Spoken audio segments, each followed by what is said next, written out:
temos o prazer de receber a professora de Relações Internacionais da Universidade de São Judas Tadeu e FMU, Clarissa Forner. Professora, obrigado pela presença. A gente vai falar um pouco sobre o perfil dos dois candidatos. Evidentemente, Donald Trump é muito mais conhecido, não só aqui nos Estados Unidos, como no mundo, em especial por causa da história que ele tem, construída aqui em Nova York, como empresário, já participou de 500 filmes, mas especificamente sobre a política, né, o Trump foi um presidente que deixou literalmente a marca dele nos 4 anos que esteve na Casa Branca.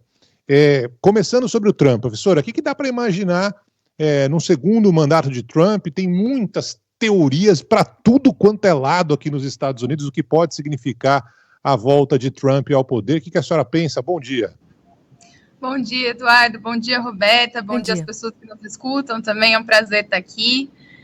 Bom, de fato, né, a gente tem visto muitas especulações, né, acho que não só em relação ao Trump, mas também em relação à Kamala, que talvez seja, né, o elemento relativamente mais novo, né, dentro dessa corrida presidencial.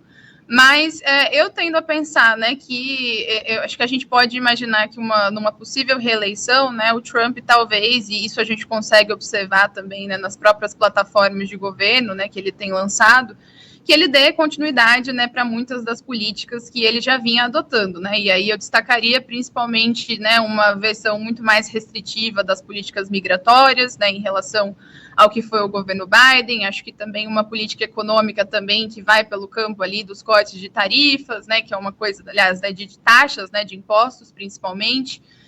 Também acho que no campo de política externa, né, ele vem dando indícios também, né, de dar continuidade àquela lógica talvez mais ensimesmada, né, algumas pessoas vão falar de isolacionismo, mas, né, que eu acho que se resume bem com aquela lógica do America First, que ele várias vezes repete, né, o América primeiro. E eu também posso imaginar, né, enfim, acho que até pelas últimas declarações e acenos que ele tem feito, né, que a gente possa ver também políticas talvez mais rigorosas do ponto de vista, né, da aplicação dos instrumentos de segurança pública, né, ele tem falado muitas vezes do uso, né, de forças da Guarda Nacional como contra possíveis opositores, né, então eu não acho que a gente deva subestimar esse tipo de fala, né, eu realmente acho que, dadas as condições, né, é possível que a gente observe, né, de fato um enrijecimento também nesse campo, né, então eu diria que dá para a gente pensar por aí, né, como uma continuidade, mas também uma extensão de várias das medidas que ele já trouxe no primeiro mandato. Sem entrar no mérito do risco à democracia, que envolveria uma candidatura de Donald Trump, professora, a gente ouviu muito falou-se sobre a repercussão que teria aquela tentativa de assassinato contra Donald Trump em julho, né, durante a campanha, que poderia transformá-lo em vítima ou, de alguma forma, mudar o rumo das eleições nos Estados Unidos. Isso se concretizou? Qual é a análise que você faz desse fato ao longo da campanha até agora?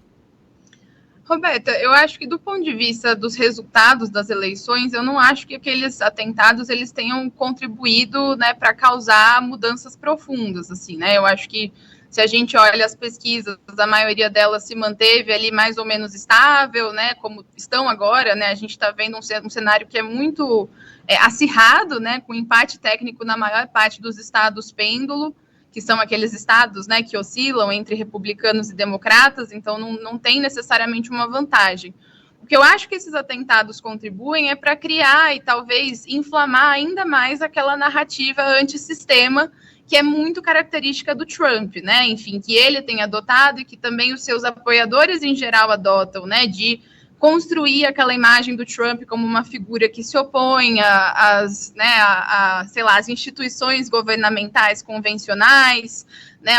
Alguém que de alguma forma também até enfrenta essas instituições. Então acho que é uma narrativa que em geral faz muito sucesso, né? Para aqueles apoiadores mais aguerridos do Trump. E algo que ele, de fato, né, ele, sua campanha, seus apoiadores souberam explorar no sentido de até várias vezes dizer que houve falhas ali do serviço de inteligência, do serviço secreto. Então, eu acho que corrobora muito nesse sentido, né, de reforçar não só essa narrativa antissistema, mas também uma narrativa persecutória, né, de que existe um movimento de perseguição em relação à figura do próprio Trump. Mudando de lado agora, professor, indo do lado republicano para a democrata Kamala Harris. A Kamala, vice de Joe Biden nos últimos 4 anos. Joe Biden era o cara dentro do Partido Democrata para concorrer. Não deu nada certo, né? A popularidade do atual presidente é uma das mais baixas da história dos Estados Unidos. E aí, após aquele vexame, né, aquela situação lamentável do Biden no debate, Biden sai, entra aos 40 do segundo tempo. A Kamala Harris iniciou ali parecendo que ia ser uma coisa definitiva, né, conseguindo atrair muitos eleitores. Agora o negócio está absolutamente indefinido. Muita gente aqui nos Estados Unidos não conhece a Kamala, né, a história dela na Califórnia, na justiça, depois como senadora, e tenho certeza que muita gente no Brasil também não. O que dá para esperar da Kamala Harris caso ela vença aqui a eleição da próxima terça-feira? Eu acho que essa é uma questão para muitas pessoas, né? Porque embora ela seja vice-presidente, né, ela de fato, enfim, normalmente a figura do vice-presidente ela não costuma já receber muita visibilidade, né? Então, acho que muitas vezes muitas pessoas se perguntam isso, né? De por que ela eventualmente não recebeu mais espaço, mas enfim. Empates tem a ver, né, com o próprio lugar que o vice-presidente normalmente ocupa. Então, talvez por isso exista essa incógnita, embora ela tenha, né, toda essa trajetória, sobretudo aí como procuradora-geral, né, como a gente sabe. Então, acho que essa é a grande questão, e eu diria que talvez seja o grande desafio que ela enfrenta, né, não só de se fazer conhecida, né, nesse sentido de que o eleitorado entenda quem ela é, onde que ela se posiciona em relação aos principais temas dessa eleição, mas, sobretudo, conseguir construir, vamos dizer assim, uma narrativa própria, né, que, de alguma forma, consiga também, evidentemente, né, respeitar o legado da administração Biden, porque, afinal de contas, é uma administração que ainda não se encerrou, mas que também seja uma forma de construir uma narrativa própria para ela dentro dessa corrida, que eu acho que é a grande dúvida que as pessoas têm, né, se ela traria alguma continuidade, né, em relação ao Biden, ou se ela traria grandes mudanças. Eu vejo que talvez a pauta na qual ela mais tem tentado, né, trazer ali essa marca própria é a pauta dos direitos reprodutivos, né, da questão do aborto, na qual ela tem sido muito vocal, em geral, nos comícios, nos pronunciamentos. Então, eu acho que é um dos espaços que ela encontrou, talvez, não só por ser mulher, mas também pelo fato de que, claro, né, ela já tem uma trajetória, né, nesse campo de atuação, né, de direitos e proteção a mulheres. Então, acho que é um dos espaços onde ela tem conseguido, talvez, se destacar mais, né, com mais autonomia. E a Kamala Harris consegue surfar um pouco no bom momento da economia dos Estados Unidos, já que as projeções que eram feitas eram piores do que estão, professora? E ela conseguiu entrar naquele público mais jovem, na população negra, como era esperado, de fato, na campanha? A minha impressão, assim, olhando as pesquisas mais recentes, né, é que eu acho que ela tem, de fato, uma aceitação muito grande no eleitorado mais jovem, a gente tem observado isso. Mas existem gaps, né? Então, existem frações desse eleitorado mais jovem. Então, uma das coisas que tem aparecido é que o eleitorado masculino mais jovem não necessariamente acompanha a Kamala, né? Tem até algumas pesquisas, né, não só eleitorais, mas referentes a outros países, que mostram que, em geral, o eleitorado mais jovem masculino tem, né, pendido para, né, um campo ideológico mais conservador, enquanto o eleitorado feminino, em geral, tem pendido mais para o lado progressista, né? Então, acho que ela conseguiu, de fato, alcançar mais esse eleitorado jovem, mas ainda, né, em diferentes frações, né? Sobretudo esse eleitorado feminino.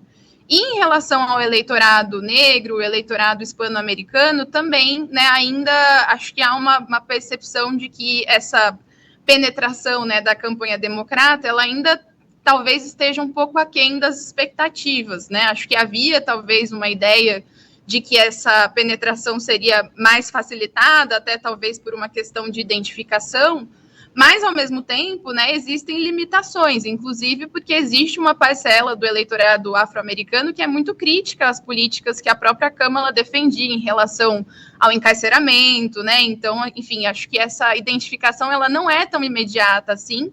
E a mesma coisa em relação ao eleitorado hispano-americano. Então, eu acho que a campanha democrata ainda enfrenta dificuldades, né, para garantir esse eleitorado, porque ele não está garantido. necessariamente. E em relação à questão econômica, eu acho que ela consegue surfar em partes, né? Talvez isso traga ali algum otimismo, alguma, né, percepção um pouco mais positiva, mas de forma geral eu acho que a gente tem visto isso acontecer, né? Que independente desses dados econômicos, né, macroeconômicos talvez melhores, né, a percepção do eleitorado ainda é muito negativa em relação à economia do Biden. Então acho que talvez até pela, né, o fato de a eleição estar muito próxima, eu não sei o quanto ela consegue aproveitar de fato, né, essa possível melhoria aí.